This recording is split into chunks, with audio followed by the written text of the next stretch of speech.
Oke, kembali lagi di Jadi Pandit dan kali ini gue akan membahas tentu saja satu pertandingan yang kemarin gue buat previewnya yaitu antara Manchester City berhadapan dengan Manchester United di final FA Cup. Jadi ini gue buatnya setelah pertandingan, benar-benar setelah pertandingan tadi gue habis nonton. Dan Manchester City berhasil menjadi juara dari FA Cup setelah mampu mengalahkan Manchester United 2-1.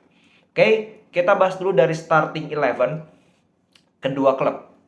Manchester City ya sempat seperti yang di preview gue bilang desas-desus empat pemain waktu itu diragukan tampil. De Bruyne, Grealish, terus Akanji kalau nggak salah itu juga diragukan. Ternyata semuanya bisa main. Semuanya bisa main. Itu mungkin ya karena diragukan bisa main bisa tidak. Ternyata bisa main. Hanya cedera ringan yang dimainkannya pelapis ibaratnya itu cuman si kipernya Ortega, bukan karena meremehkan tapi karena Ortega sudah main sejak babak kualifikasi FA Cup sampai sekarang. Jadi mungkin ini memang kompetisi yang dikhususkan untuk seorang Ortega ya. Dan for your information, Ortega ini belum kebobolan dari awal FA Cup. Dari awal musim FA Cup belum pernah kebobolan sampailah tadi di final akhirnya kebobolan. 3-2-4-1 tetap seperti biasa, Kanji, Diaz, Walker di belakang karena Ake itu baru masuk di menit-menit terakhir. Mungkin sudah fit, cuman Pep mempertimbangkan Ake yang sudah tidak bermain mungkin 1 bulanan.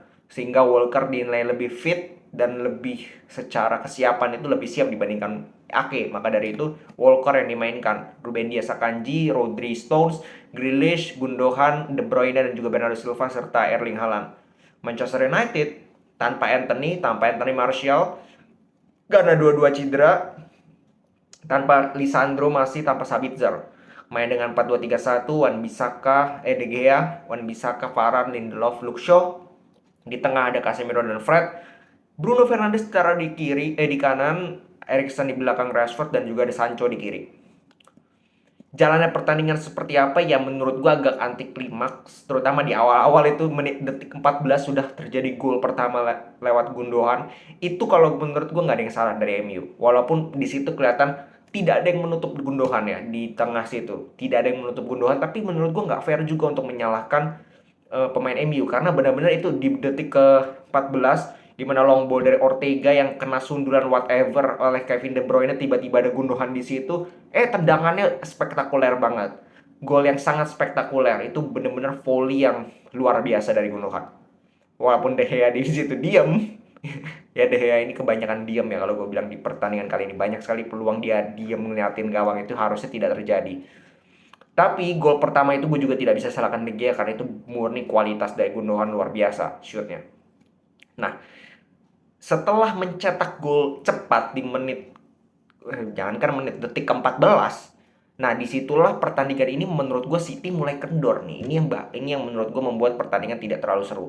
City mulai sedikit kendor dalam arti mereka sudah unggul, mereka mencoba untuk mainin tempo sehingga memperlambat tempo. Memang dapat peluang, contoh dari Rodri, headingnya masih tipis ya kan, terus ada Grealish, terus ada Haaland, contoh ya, Haaland itu pelan banget tendangannya ke arah De Gea. Memang itu kan peluang, setengah-setengah peluang lah, tapi secara overall City ini kelihatan nggak ngotot, bener-bener nggak ngotot lagi. Setelah gol cepat abis itu mereka coba mainkan tempo sampai menit 30. Sampai menit 30 gue perhatikan seperti itu. Nah, itu yang menurut gue cukup merugikan untuk City. Dalam arti mereka punya peluang untuk kill the game sejak awal, tapi mereka tidak manfaatkan itu. Mereka justru kendor, temponya diturunkan, nggak dapat peluang-peluang emas lagi. Ya MU mereka tidak press, mereka hanya bertahan di babak sendiri dan membiarkan City ini main di daerah sendiri. Sering sekali Stones, Diaz, Rodri itu menguasai bola hanya di pertahanan sendiri. Nah, sialnya ini menurut gue serangan pertama dari United yang berbahaya. Yang nggak bahaya juga sih, itu scrimmage, handball di menit 30-an, 31 atau 32. Akhirnya Bruno Fernandes bisa menciptakan gol lewat penalti. Satu sama di menit 33. Apakah itu handball? Iya, itu handball karena tangannya Grealish itu benar-benar ngangkat dan terbuka. Ya sial juga sih dia nggak ngeliat, tapi ya that's handball. Sudah dicek VAR. Walaupun sebenarnya Kevin De Bruyne pun menurut gua harus diberikan penalti karena itu Fred itu jelas ngejegal, tapi ya sudahlah, nggak dicek VAR. Satu sama di babak pertama, abis kebobolan ya City lebih coba ngegas, tapi mereka juga nggak dapat peluang-peluang berbahaya banget ya. Kalau menurut gua salah City sendiri kalau menurut gua, karena mereka kendor tadi setelah mereka unggul 1-0. Nah, babak kedua mulai ya kelihatan City ngegas. City ngegas, 6 menit berselang dapat gol kedua lewat Gundogan lagi. Golnya lewat set piece. Kevin De Bruyne long crossing corner. Gundogan tidak ada yang jaga sama sekali. Nah, ini gue salahkan pemain MU. Gak ada yang jaga sama sekali.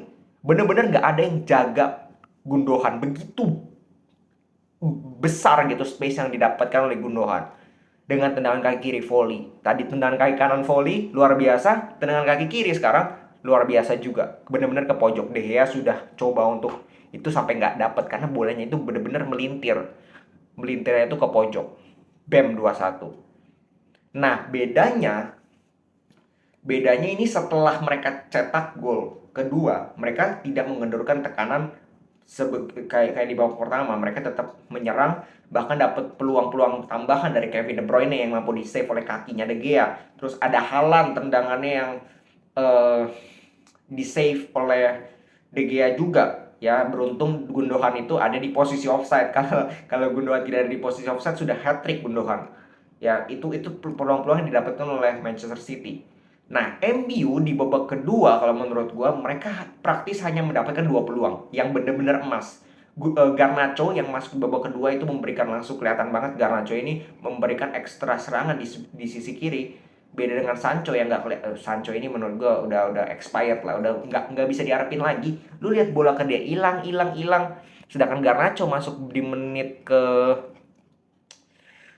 itu masuk menit berapa sih? 62 itu langsung memberikan impact. Satu shot yang masih melebar tipis sama peluang di menit-menit terakhir yang headingnya McTominay itu yang kena tepisan dari Ortega terus kena mistar bla bla bla, itu scrimmage. Itu doang di babak kedua. Di babak pertama selain penalti itu mungkin ada headingnya Varane atau nggak banyak juga peluang dari MU. Yang berbahaya itu nggak banyak.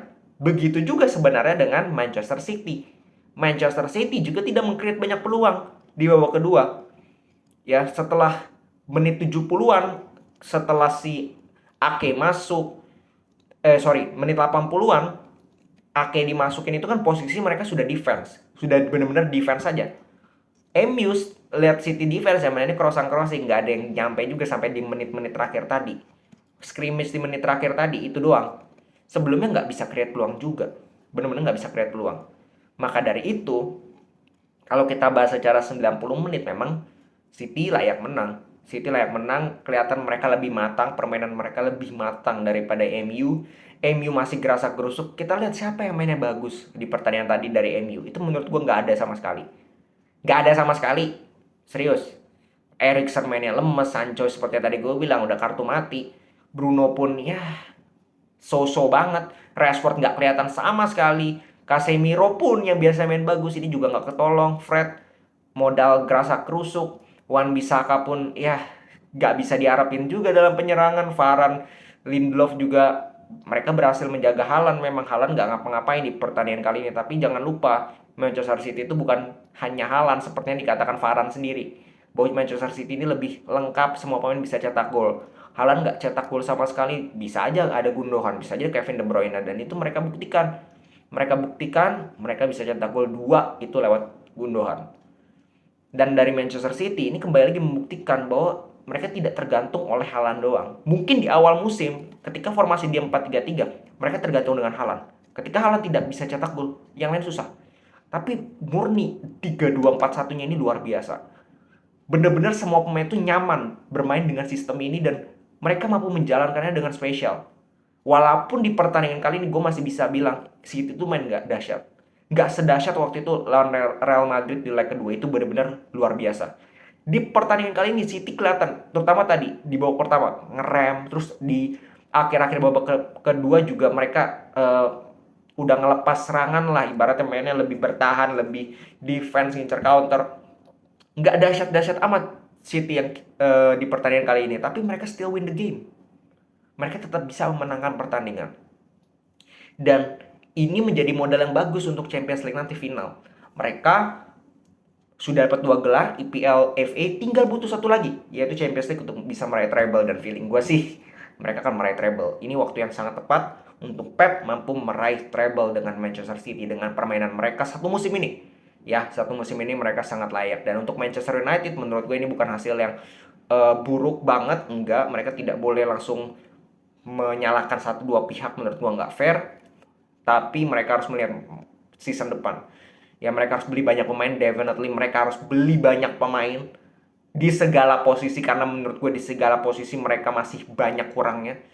Ya, jadi ini PR berat juga untuk Ten Hag dan juga manajemen. Kita nggak tahu siapa yang akan beli MU nanti, MU akan keluar duit berapa, dan pemain siapa yang akan didatangkan. Itu penting untuk MU musim depan kalau mau bersaing. Kalau mau bersaing dengan City, kalau buat ngalahin City menurut gue sulit.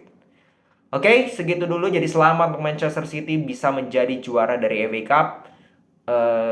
Dan untuk MU ya tetap semangat lah. Itu yang gue bisa katakan. Oke, segitu dulu.